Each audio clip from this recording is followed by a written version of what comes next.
Hello and welcome everybody. On this video, we are going to be starting a 3-part series where we tackle how to level all of the jobs in the game. This first video is going to talk about healers, tanks, and DPS leveling. The next video will be gatherers, and the one after that will be crafters. So we're going to structure this video first talking about the various types of XP bonuses that you can take advantage of while leveling. Once that's done, we're going to go by different segments of levels, and we're going to make some very specific distinctions between tanks and healers versus DPS. DPS leveling can take some tangents at some point because they don't really have good queue times, but we'll have some strategies to combat that. Let's get into those XP bonus methods first. Alright, let's talk XP bonuses. First off, any food that you use within the game will give you an inherent 3% XP bonus. You can acquire food from any of the main starting cities from vendors for single digits amounts of gil, and you should do this while you're leveling. Keep that food rolling even if it's not giving you any meaningful stats. That 3% will add up. Getting into the more significant XP bonuses is going to be either an FC buff or a Squadron manual. It is the same buff, so whichever way you want to get it is up to you. FC buffs can apply an action, which will allow anyone within a free company to receive anywhere from a 5 to 15% XP bonus. The most common one is going to be a 10% bonus. But you can also, if you don't have an FC, do a Squadron mission and acquire this item for yourself and get a 15% bonus. Next up is Rested XP. Rested XP is going to give you a 50% XP on things like kills or dungeon bosses, as well as gatherers, but we'll talk about that later. To accrue Rested XP, you have to either AFK or log out within a sanctuary. And a sanctuary is just like a city or a town that has an aetheryte in it, and it takes a full 7 calendar days for this Rested XP to accrue up to maximum, but it can take just a couple days if you want a partial amount of that experience. So the way that's going to look is in the bottom where your level meter is. If the bar is a solid blue or greenish, that means that the Rested XP that you're gaining will carry over into the next level, and you have quite a bit of it. But if it's just a dark orange, that means that at some point within the level you're currently on, it will run out. Another solid form of XP, but is admittedly pay to win, are going to be the pre-order earrings. For the last few expansions, no matter which expansion it's been, they've been giving out earrings that will boost your experience, as well as give you a viable piece of gear for your earring slot. For Shadowbringers and Walker, they did this, so if you're watching this video 3 years in the future, there's a pretty high probability that the next expansion is going to give an earring too. If you have access to this, great. If not, it is technically pay to win, so don't worry about it if you can't get it. There are a couple other items that will boost your experience at lower levels, one of which being the brand new ring, which gives a pretty sizable XP bonus for jobs less than level 30, as well as the friendship bracelet or circlet, I believe it's called, that goes on your headpiece. That can also be used for jobs that are lower than level 25. The way in which I got mine was doing the Refer a Friend program, where I had used a friend's code to get into the game, and I have since then given people my own Refer a Friend code to receive this item. So the next thing to talk about is the Road to 80 buff. This is a buff that all characters that are on preferred servers will obtain. It's worth mentioning that this does give a 100% bonus of XP from all sources up to level 80. And once you hit 80, you can swap to a different job and do the same thing. I wanted to make a quick note about the Road to 80 buff. It will significantly power level any job that you play. So if it's your first character, I won't say it's better or worse since that's subjective, but just know that it will drastically impact the leveling experience for better or worse. You'll be very over leveled So you could probably take 3 to 4 jobs through the MSQ if it's your first character. If you're just leveling up alt jobs, this is perfect. It's going to pretty much half the amount of time that you'd be spending leveling, and it is very powerful. And finally, I want to talk about the Armory Bonus. The Armory Bonus is when you have a higher level character. So let's say in Endwalker, you already have a level 90 character. Anytime you level a lower level job, you will receive a 100% experience bonus from levels 1 through 79. And then from levels 80 to 89, it will be diminished, but still giving you a significant 50% bonus. Levels 1 to 15, we won't really be deviating between healers, tanks, or DPS at all, as we want to be doing hunting logs no matter what. Hunting logs are pretty decent because, assuming we're using some of those bonuses that we talked about, completing the log from 1 to 15 will get us to the first dungeon unlock.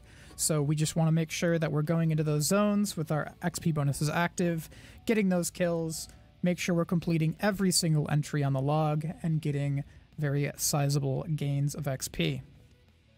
At this point, we have our very first tangent between supports as well as DPS leveling.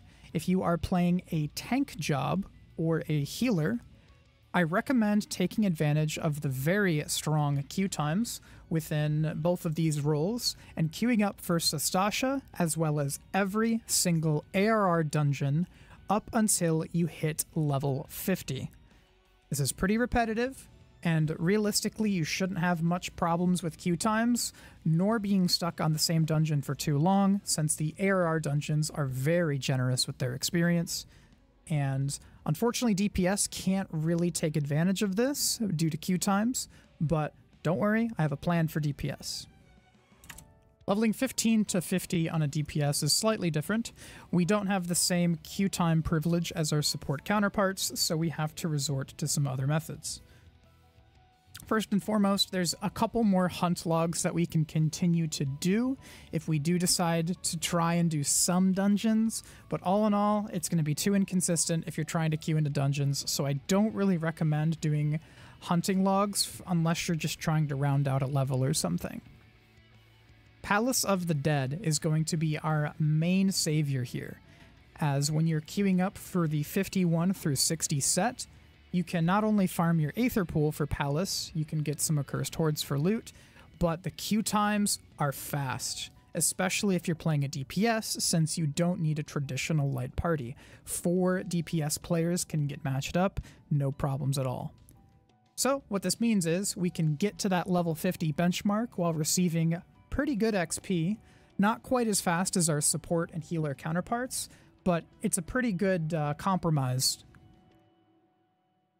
Level 51 onward is when you start to unlock a dungeon on every odd level. This is a part of every single expansion, Heaven's Ward all the way through Endwalker, and will likely keep going into DAWNTRAIL and beyond. The importance of there being a odd level dungeon is that anytime your character that you're leveling is on that odd level, you want to make sure that you are spamming that dungeon. So if you're level 51, you want to do the level 51 dungeon without doing a roulette. Once you hit level 52, you are not going to unlock a new dungeon, so that is the perfect time you want to start implementing some of those roulettes or other forms of leveling that don't bias based on XP. When you do a level 51 dungeon on 52, you are getting less XP proportion-wise. So for the remainder of our leveling all the way to max, you want to try and avoid doing any roulette, any tribal quest, any log, any fate on an odd level. Save those for your even levels, you'll thank yourself later. This is particularly necessary on levels 60, 70, and 80. And 50, because that is also a time where you don't have an odd level dungeon to take advantage of. It's worth mentioning that the post MXQ dungeons, so like on level 60, 70, 80, they have really bad XP. So it's for those reasons that we want to try and save some of these roulettes for those levels, so that way you don't get stuck in any of those XP dead zones. So next we're going to talk about the arguably the hardest part of the leveling, which is going to be levels 50 through 60. Particularly if you're a DPS, this is kind of an XP dead zone, as Palace of the Dead still functions, and you get about a third and maybe a fourth of a level per Palace of the Dead run, so it works, but there is no follow-up. However, Duty Support is a great supplement in this level range. Duty Support allows you to run any MSQ dungeon with a set of 3 NPCs instead of real people. It's very similar to the trust system at higher levels, but you don't have to level your friends. This allows you to instant queue into dungeons in this zone and still complete them in a decent amount of time, albeit not as fast as real players. You could run a few Duty Support dungeons on the odd levels, then run roulettes on your even levels to get through this set.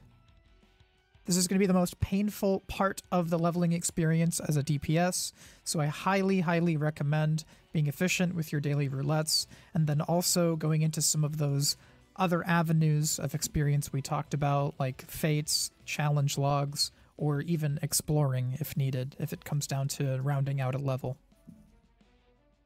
50 through 60 isn't as bad for tanks and healers. It's still not particularly amazing, but we can still use our dungeon spam trick to get up into those 60s.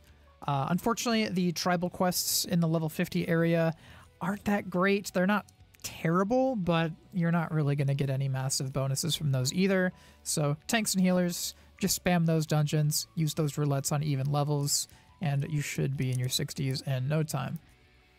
Another option opens here in our 60s, where we can start doing Heaven on High.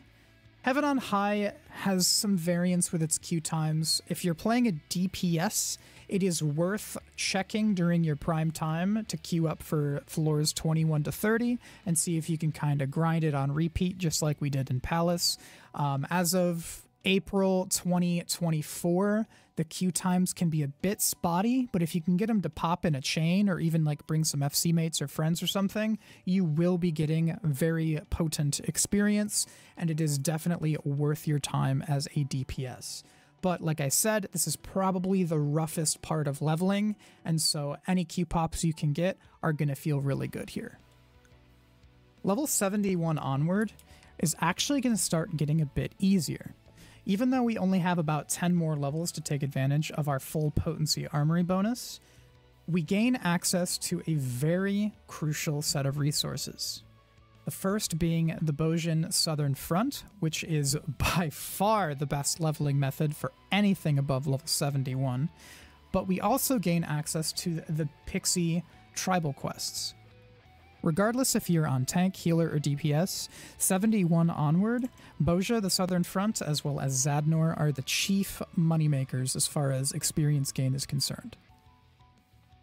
They're fairly active in the current state of the game, and I don't see them falling out of popularity anytime soon, especially since people are starting to become aware of the leveling prowess of these zones.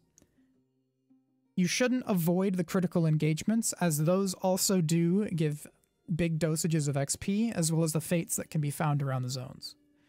It's worth mentioning that Zadnor in specific is where the really big XP gains are concerned, but it is absolutely worth your time to progress through the Bojin section, so that way you can make it to Zadnor. Totally worth your time, especially if you plan on leveling several jobs. If you do plan to do roulettes and dungeons again, the odd level dungeon as well as roulettes on evens continues to work and is serviceable if you're playing tank or healer. As a DPS, it starts to become really rough, and I recommend sticking to Zadnor. The Pixie Tribal quests are a daily set of 3 quests that you can complete that give absolutely massive amounts of proportion-wide XP to whatever job you're on. Around level 80 onward, they start to fall off a bit, but through those 70s, this will round out your XP gains substantially. To build upon the Pixie Tribal quests, we also gain access to the Arxidora Tribal quests in our 80s. These function the same way, except since those Pixie quests start to feel a little less potent in the 80s, this takes up that same mantle and starts giving you really massive XP drops again. Another quick thing I wanted to mention is when you're doing those pixie quests or those Archeozadora quests, you want to make sure those are on even levels, just like we discussed with the roulettes. With that, in addition to roulettes, you can probably get through those leveling sections without Zadnor, but again, if you're on DPS, it's still going to feel pretty rough. Alright, so let's do a full recap for DPS leveling. We have 1 to 15 doing hunting logs while scoring kills in the overworld. 15 to 50, we do our time in Palace of the Dead, grinding away at that 51 to 60 set. 51 through 60 is going to be the roughest. We're going to have to do some roulettes on level 50 specifically to get to that 51 dungeon and do our best to get all the way to 60 using the odd level dungeon trick, which is just doing dungeons on your odd level, roulettes on even. This is the hardest part of the grind. 60 through 70, we hit that bit of a reprieve where we do heaven on high all the way up to 69 and 70. And then finally, 70 onward is where it gets much easier. We have the Pixie Beast Tribe to take advantage of. We have Zadnor, we have Bozja Southern Front, and then as we hit 80, we can also add on those Archeozadora's tribal quests, but all in all, we're going to ride out Zadnor to the end. To review for tanks and healers, a bit more straightforward. Same thing, 1 to 15, we're going to go ahead and bang out those hunting logs as well as kills. 15 onward, we can just spam out dungeons all the way to 50. No need to do Palace of the Dead. 51 through 60 is a bit more tolerable than DPS, as those queue times on dungeons aren't too bad. They can get us to 60. Level 61 through 70-ish, you have the option of continuing your dungeon grind because queue times are very good, or take a little break, jump into HOH for a bit, but all in all, I recommend taking advantage of those tank healer queue times to get to 70. And just like DPS, once we're at 70, we jump into Zadnor, we jump into Bozja, we add on those tribal quests, and we are smooth sailing. I've mentioned it probably 4 to 5 times at this point, but please, please, please, do your roulettes on even levels. You'll feel the difference, trust me. In the event that you're not able to grind and can only play for, 1 to 2 hours a day, I did want to break down which roulettes I thought were the most worth your time and which ones were not. So if someone doesn't really have that much time to play a day, and this means they can kind of break the odd level dungeon rule, because dungeons are going to be a little inferior to roulettes even if you're on an odd level, but that's only if you have limited amounts of time. In general, regarding experience, the trials, normal raids, as well as the 50, 60, 70 dungeons don't give as much experience proportionate to your time. So if you only have a little bit of time each day, I would say top priority is going to be leveling. MSQ, even though it's not particularly interesting or fun, it's extremely worth your time. The XP drop that you get is really strong, as well as the amount of poetics you get for the gear of your alts.